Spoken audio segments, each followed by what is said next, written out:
Hello, Sofa Squad, and welcome back to the podcast channel. Y'all, over here we do headlines, case updates. I go live from time to time and talk about whatever's going on in the true crime world. So make sure you're subscribed to this channel. My other channel, the main channel, Reporting Live from My Sofa, that's where I do like longer form content, interrogation breakdowns, story times, that kind of stuff. So if you're not subbed to that one and you like that kind of idea, well then go ahead and sub to that one too, is what I'm getting at. As always, I always like to say thank you to everybody who makes the Sofa Squad possible and all of these channels. Y'all, they would not be here without you, and I couldn't make the amount of content that I do without you.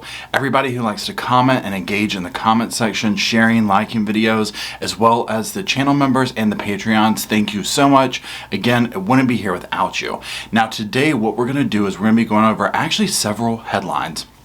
There's been a lot going on. It's been a hot minute. So some of this stuff might not be like breaking news, but it's stuff that we've talked about here and there, but I just want to kind of go over it, give my formal opinions on it, my thoughts. Now, the way that I do the videos on this channel is this. I'm going to put up some, articles or whatever that we're talking about, kind of quickly go over what it's about, what the headline is, or what the update is. Then at the end of this video, I'm going to offer my personal opinions on all the things that we talked about, so make sure to stick around for that. Now, that being said, let's go ahead and dive in. So first up on the list is Letecia Stauch. Now, Letecia has been accused of taking the life of her stepson, Gannon. It's very horrifying, it's very heartbreaking, it's very angering. Her case, just like the Daybells, has been dragging on, and it's going to continue to drag on, and so that's what we're going to talk about very briefly. So on the screen, I'm putting up Nicole Fierro. She is a reporter, and she was at the hearing, kind of doing like live little tweets and that kind of stuff. So I just want to talk about this because she kind of sums it up. She says, she's going to be doing the live tweets, keeping up with it. She said, first of all, that the WebEx wasn't working, so they may be setting a new court date. Then she said the judge is in. He just got word yesterday in a letter this morning indicating that the report is not from the state doctors. There's literally nothing that can be done, and no way this case can be moved forward without this report. Then further down, she says, judge is saying that WebEx throughout the building is not working as well. Okay, so just based on this one right here, obviously we see the WebEx isn't working, very frustrating. The big thing here is that the report is not in. Now, if you've been following the case, you know that she has had, she's challenging her mental stability, challenging whether she wants to represent herself or not. We saw how that went. And so the fact that the report's not in is kind of, but it's not in, and so they're going to have to put things off again. Now, as we see in the next little screenshot that I put up here, this is also an article by the same reporter we just read from, kind of like her summary of the hearing. She says the results of Stauch's state mental evaluation were scheduled for release on June 9th. However, on June 9th, the court said it had not received any reports. They were not able to move forward at that point until it did. As a result, this is when they postponed it to July 28th, with the possibility of trial being set for next year. So on Thursday, when this took place, they said that, we still don't have the reports, and we're going to wait until the court physically has them to set another status hearing. He promised to set the next date at least 2 weeks out from when the court gets the report in order to give family members time to make travel arrangements to attend the next appearance. Okay, so that's all we're going to talk about with Letecia. Let's move on to the next article. Now, next up on the list, wedding bells have been ringing for Gypsy Rose Blanchard. Now, Gypsy Rose is currently in prison. She's serving out a 10-year sentence for orchestrating the downfall, the death, the murder of her mother. And her mother, if you follow this case, was the one, I can never say this word properly, but Munchausen's by proxy, I'm probably butchering that, but her mother basically abused her with completely unnecessary medical treatments. They had all these scams going, so on and so forth, and Gypsy ended up meeting someone, a guy. She basically had him do the dirty deed, take her mother out. It was very dramatic, and a huge headliner. There have been so many documentaries. Hulu, I believe it was Hulu, did a series on it. If you haven't watched it, it's very good. But let's talk about her recent marriage. So, Gypsy Rose Blanchard is married. Here's everything we know about her husband, Ryan Scott Anderson. This came out July 26th. This is from In Touch. This is by Catherine Schefstall. I'm probably butchering her name. I apologize. And here's a picture of Gypsy, courtesy of the Blanchard family. This is a prison picture of her, obviously. And let's go ahead and talk about a couple of key points in the article. So here it says, she's a married woman, and it does say that there's not much known about her husband, Ryan Scott Anderson, but there's been very few details that have come out. He is 36 years old. He's from Lake Charles, Louisiana. There was a marriage license apparently obtained by In Touch on July 26.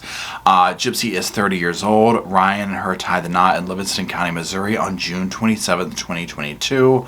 And it says that the certificate was recorded on July 21st, 2022. It does say that it's not clear how the couple met or what Ryan does for a living. So that's there. Now remember, she was engaged to somebody else. That kind of fell through. And when I go over my opinions and stuff, I'll talk about this because I found some other little tidbits about it that I would say is, it's not that it's hearsay because the family and people like that know best or whatever, but it's not any direct evidence that I've seen myself, that kind of a situation. But I do think it all makes sense as to why we kind of see these people coming and going in that type of situation. So we'll talk about that here in a few minutes. Now, speaking of creature comforts in prison, let's move on to Miss Maxwell. That is the gal pal, I guess you could say, of Jeffrey Epstein. Now, remember, she was finally sentenced for her role in all the horrifying things that her and Jeffrey did, and she was recently transferred to another prison, very low security, what many people feel like is a very cushy Fed stay, that kind of a situation. So let's talk about that for a second. The article is by Athena Morris, and again, I always pronounce her first name wrong. Ghislaine, I always say it wrong. It rolls off my tongue very weird, but that's why I call her Miss Maxwell. But she was moved to federal prison in Florida, and it does say that the British socialite who was convicted of recruiting teenage girls for Jeffrey Epstein to do the things that he did to them. She was sent to that low security prison in Florida, and then it just kind of goes into a couple little tidbits, but let's talk more about that prison. Now, the article does say that she was kept in isolation at the Metropolitan Detention Center in Brooklyn. Her attorneys claim that she was deprived of water and fed food infested with maggots and subject to humiliating body cavity and strip searches. I definitely have something to say about that, but we'll wait. They requested she serve the remainder of her sentence in Danbury, Connecticut, a low-security institution, which was the inspiration for the Netflix show Orange is the New Black. In an email to News Channel 8, a Bureau of Federal Prisons representative confirmed she was being held at the FCI Tallahassee. According to the website, she will be eligible for release in 2037. Now let's just go over there to the prison thing. If we look at find an inmate, this is on their roster or whatever you want to call it. It does say that she's 60 years old. She's a white female. She's in Tallahassee. And there is the scheduled release at 7/17/2037. So there's that. Now here's like a little picture here, FCI Tallahassee. And as you can see, it's kind of like your normal looking place. There's going to be lots more options. A lot of people have issues with the kind of resources, like she can do yoga, she can do this. It does sound like more of like a camp, and that is what it is. It's a low security institution. So it's not going to be hard time, if you will. We'll talk about that in a minute when I get to my opinions on things. Now, last but certainly not least, we're going to be talking about a total and absolute monster, and that is Aiden Fucci. So Aiden stands accused of taking the life of Tristan Bailey in such a heinous manner. Now, his lawyers had asked for more time to dispose witnesses. There is tons of witnesses in this case, y'all. So let's just go over this article real quick because it's about how there is premeditation to this. So this article is by Corley Pill, a weekend anchor and reporter. The title is "Killing of Tristan Bailey was 100% premeditated. Aiden Fucci's friend told detectives." Accused killer friend also said 13-year-old St. Johns County girl was threatened with knife because of jealousy, documents show. Now, when we go a little bit deeper into it, email details what Fucci's friend told investigators. One email includes details from Fucci's friend about the hours surrounding the cheerleader's death. The email consisted of bullet points of what Fucci's friend told deputies. According to the documents, the email shows he said Fucci became infuriated. What he was infuriated about was redacted in the email. That will be interesting to find out. It goes on to say that Bailey was threatened with a knife because of jealousy, and Fucci mentioned several times he wanted to kill someone in the woods. According to the email, Fucci's friend said he invited Bailey out the night she was last seen alive and met at his house. He told detectives that he gave Fucci a sweatshirt and that he believes Fucci may have had a bag of clothes in the woods to change into. He said his sweatshirt hadn't been found and was adamant Fucci wasn't wearing the same clothes that he left in. Fucci's friend told the deputy he believes the killing was 100% premeditated. Now the article continues on, so let's just read about what the social media aspect of this said. So in this one it says, social media posts fuel fear. The new documents also reveal disturbing tips that the Patriot Oaks Academy principal and detectives received about Bailey's tragic death. Screenshots of Instagram posts show the dark side of social media following the killing. The discovery material also includes roughly 20 emails and voicemails sent to the K through 8th school in the days after the death of the teenage girl whose favorite color was aqua. I just wanted you to know that if you have any information or if anyone has told you about some of the disturbing things at your school have been posting about the recently murdered Tristan Bailey, one caller said. According to the documented emails, students and parents and other members of the public share concerns about social media accounts mocking the tragedy by claiming to be involved or by threatening violence. Okay, so that's a terrible tragedy. My heart goes out to obviously her parents, her loved ones, her friends.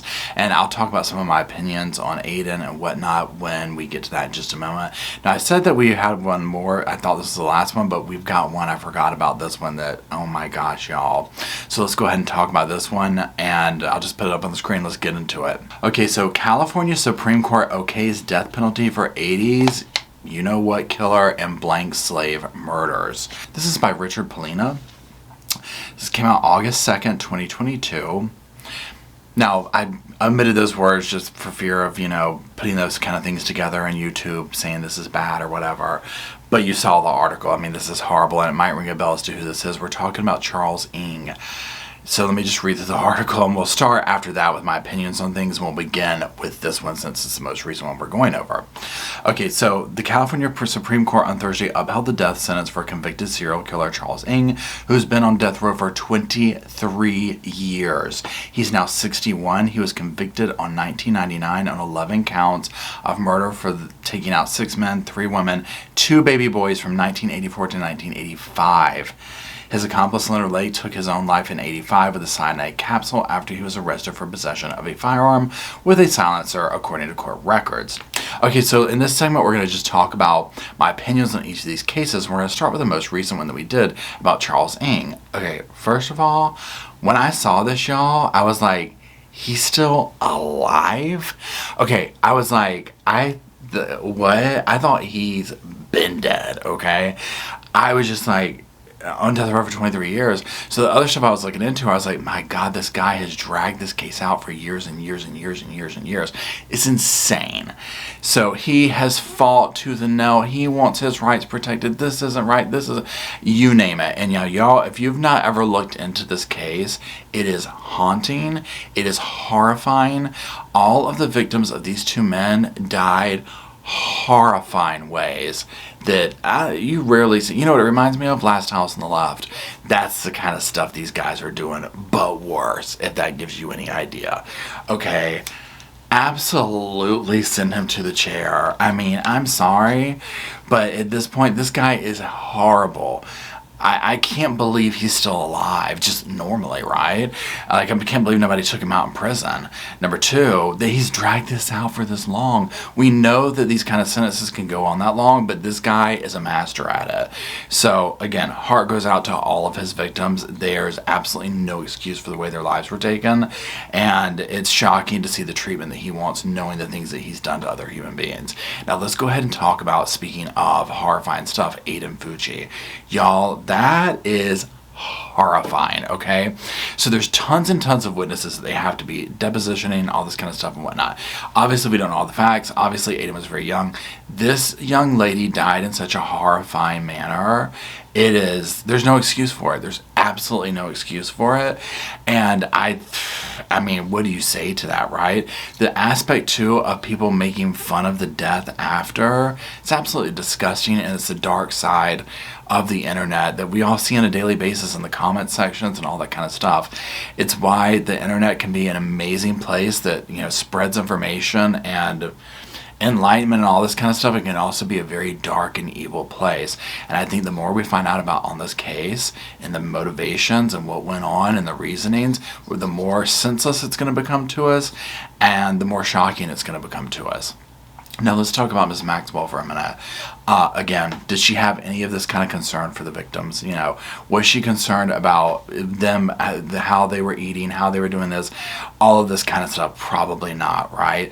The fact that she only got 20 years, honestly, is shocking to me. I figured she would be put away for life. The fact that she's going to this kind of a prison, I mean, it is what it is. So to me, I'm not like, oh yeah, by all means. It's just one of those things where I expected it, I guess you could say, so I'm not disappointed, right? I was just kind of like, okay, that's just where she's going to go. I'm more surprised that she went all the way to Florida, but maybe that's to like protect her, if you will. I don't know, but the fact that she's going to be able to chill. Now, again, for her, it doesn't matter what kind of prison it is. She is going to be miserable. She was used to a life of luxury, and that is gone. So that can be like a silver lining in that respect. But again, it doesn't bring back what she's done to all these victims and whatnot. And again, can't believe she only got 20 years. I honestly thought she would be put away for life. So that part, I'm just like, what? And can we please get the names out of that damn notebook? That's all I've got to say about that. Why have we not gotten the names out of the book? Period. Now let's talk about Gypsy Rose. Now, one of the things I was talking about when we did that, when we went over the segment, is I was reading and they were basically like, okay, so she's had a lot of boyfriends in prison, and what she ends up doing is like these groups and stuff that are like, you know, justice for Gypsy and all this kind of stuff. Basically, like, people get close to her and sometimes they can be out for ulterior motives, clout, that kind of a thing. And so I'm just like, ugh. I've always been very much on the fence with this case because what her mother did to her was absolutely horrendous. And I think so many of, especially, well, for those who have been through a truly abusive situation in a childhood, and you know how like that need to escape and all that, that part of me is just like, what was she gonna do, right? I mean, like, she didn't, you know, my God. The way her mother died was absolutely horrible. The way that the guy who helped her is involved, and he's locked up, right? She gets to go home date. It's a very complicated case, right? The fact that she's gotten married to somebody she was engaged before, you know, when that came out, I was kind of like, I mean, my God, she hasn't had a chance to like become herself, heal, do all this stuff. Now, again, is it my life? No.